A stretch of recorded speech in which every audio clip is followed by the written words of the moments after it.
Hi అండి, welcome to our channel. ఈరోజైతే ఇదైతే మార్నింగ్ వీడియో. పొన్నగంటి ఆకు పప్పు చేద్దామండి ఈరోజు వీడియోలో. ముందుగా పొన్నగంటి ఆకు తీసుకొని శుభ్రంగా చేసుకుని ఉంచుకోండి. చూసారా, పొన్నగంటి ఆకు అయితే ఇలా ఉంటుంది. పొన్నగంటి ఆకు అయితే కళ్ళకి చాలా మంచిది. ముందుగా ఒక 4-5 టైమ్స్ అయితే కడిగేసి ఉంచుకోండి. పప్పును కూడా అలాగే కడిగేసుకొని పక్కన పెట్టుకోండి.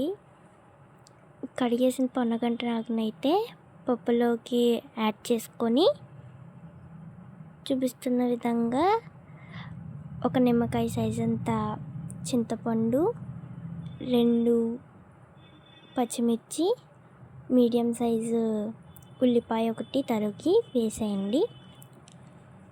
మీకు రుచికి తగినంత కారం, పసుపు కూడా యాడ్ చేసుకొని ఒక 5-6 విజిల్స్ వచ్చే వరకు గ్యాస్ మీద ఉంచండి. గ్యాస్ నుంచి తీసిన తర్వాత ఇలా ఉంటుంది. దీంట్లోకి కొన్ని కచ్చాపచ్చగా దంచుకున్న వెల్లుల్లి, కరివేపాకు, నేనైతే మజ్జిగలో మిరియాలు అయితే యాడ్ చేస్తాను. ఇవి జీలకర్ర, ఆవాలు అయితే తాలింపు వేసేసుకోండి. తాలింపు వేసినవి కూడా పప్పులోకి తీసేసుకుంటే అంతే, మన పప్పు పొన్నగంటి కూర అయితే రెడీ అయిపోయింది.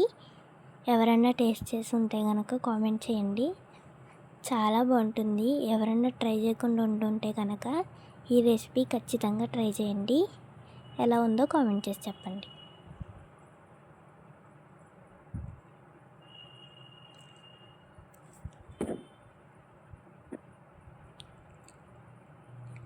చాలా బాగుంటుందండి. అలా కొంచెం పప్పు, మజ్జిగలో మిరగాయ, గుడ్డు కలుపుకొని తిన్న వాళ్ళు ఎవరైనా ఉండుంటే కనుక కామెంట్ చేయండి, చాలా బాగుంటుంది. ఎవరైనా ట్రై చేసి ఉంటే కనుక కామెంట్ చేయండి. ఇది వచ్చేసి నైట్ వీడియో అండి. కారప్పొడి చేద్దాం. అప్పుడు ఫ్రెష్గా ఉండేవి కరివేపాకు ఒకటి తీసుకోండి. ఇది కరివేపాకు అయితే మా తోటలోనే కాసిందండి. చూసారా, చాలా ఫ్రెష్గా ఉంది.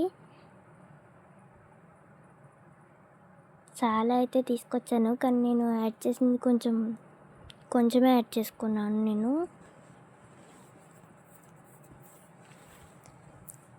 మీకు గనక కరివేపాకు ఇంతే ఫ్రెష్గా ఉండుంటే కామెంట్ చేయండి. ముందుగా కొంచెం కరివేపాకు, చింతపండు ప్లేస్లో నేనైతే ఉసిరికాయ యాడ్ చేసుకుంటున్నాను, కల్లుప్పు. వీటితో పాటు ధనియాలు, ఎండుమిర్చి, అవిసె గింజలు, జీలకర్ర ఇవి కూడా రెడీగా పెట్టుకోండి.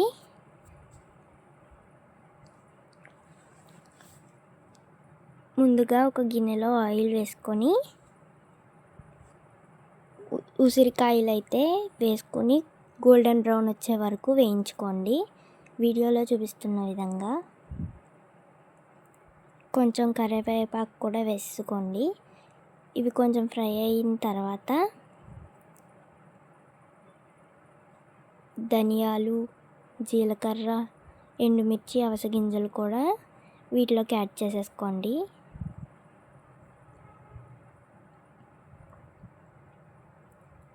కొంచెం ఫ్రై చేస్తూ ఉండండి దీన్ని.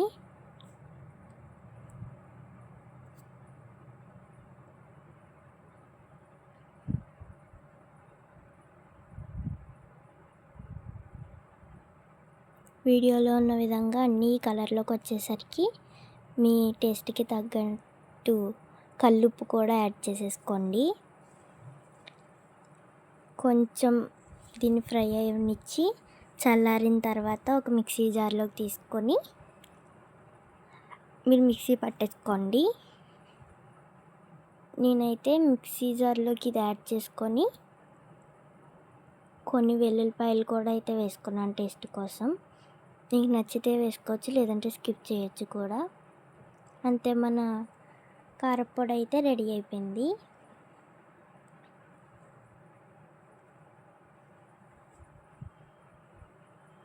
అలా కొంచెం కారప్పొడి నూనె వేసుకొని తింటుంటే చాలా బాగుంటుంది. ఎవరైనా ట్రై చేశారా ఇలా కారప్పొడి? నాకు తెలిసినంత వరకు ఉసిరికాయతోటి అయితే ఎవ్వరూ ట్రై చేసి ఉండరు. ట్రై చేసిన వాళ్ళు కామెంట్ చేయండి.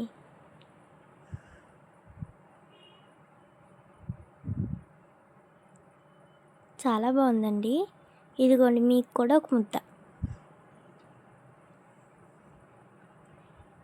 ఇదైతే వంకాయ టమాటా పచ్చడి అనమాట. ముందుగా వంకాయలు, టమాటాలు, కరివేపాకు, పచ్చిమిర్చి కూడా కట్ చేసేసుకొని ఉంచుకోండి పక్కకి. ఇప్పుడు ఒక బాండీలో ఆయిల్ వేసుకొని మీరు కట్ చేసినవన్నీ వేసేసుకొని ఒక నిమ్మకాయ సైజ్ అంత చింతపండు, కొంచెం జీలకర్ర, పసుపు కూడా యాడ్ చేసుకోండి. ఇవి కొంచెం మగ్గనివ్వండి.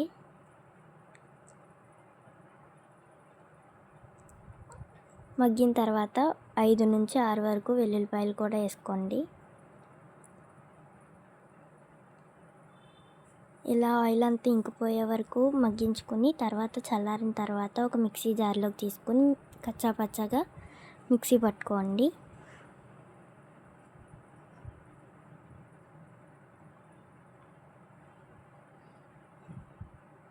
ఇష్టం ఉన్న వాళ్ళు ఆయిల్తో కూడా కలుపుకొని తినొచ్చు.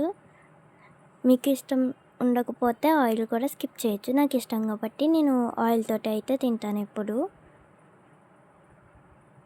ఇది కూడా చాలా బాగుందండి.